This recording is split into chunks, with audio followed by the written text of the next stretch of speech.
Morning. Tune in at 10. Oh my god, I've got about 5 minutes left. I'm going to do 2 this morning. And I was watching TV and I got very inspired by Wo Jickes. So what I thought 10 o'clock every morning, because you're not going to be sinking into a malaise now. You've not been out, have you? And you're all sort of tired and, well, you're missing your exercise running around the playground and things like that. So, we're going to do a workout to a poem, okay? Andrew's Poetry Workout. Yes, I found a poem by Lewis Carroll, okay? Alice and Through the Looking Glass of fame, okay? Called The Walrus and the Carpenter. So we're going to have a bit of a workout to The Walrus and the Carpenter, because what I like about Lewis Carroll and lots of other poets like that is that they're very rhythmical. And some of you were asking me earlier, they were saying, so the poems have to rhyme. It's like, well, they can, not necessarily. I've got another poem for you later which will show you why they don't always have to rhyme, because it can ruin the poem.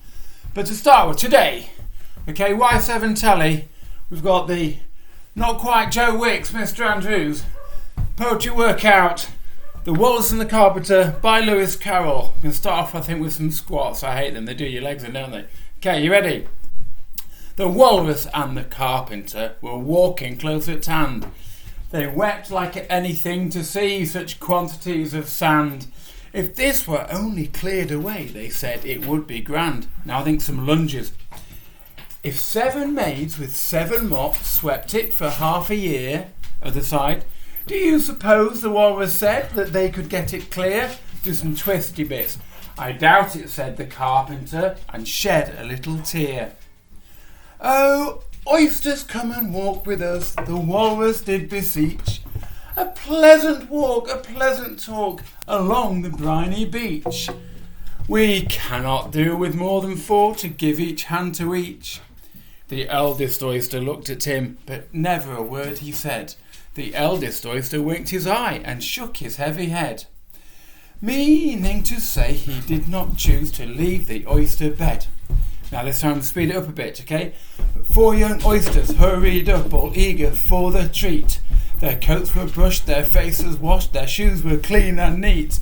And this was odd because, you know, they hadn't any feet. Slow down. Shut up! God, this one goes on for ages.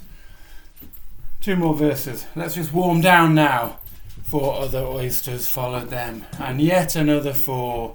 And thick and fast they came at last, and more and more and more, and hopping through the frothy waves and scrambling to the shore.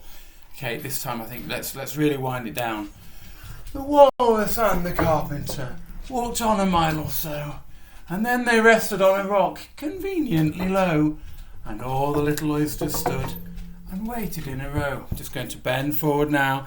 The time has come, the walrus said, to talk of many things, of shoes and ships and sealing wax, and cabbages and kings, and why the sea is boiling hot, and where the pigs have wings. Oh, I feel great now.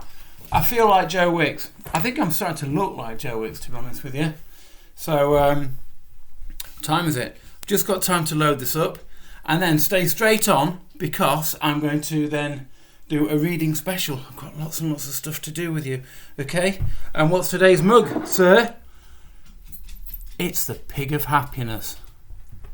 Pig of Happiness. I'll see you in a bit. Bye.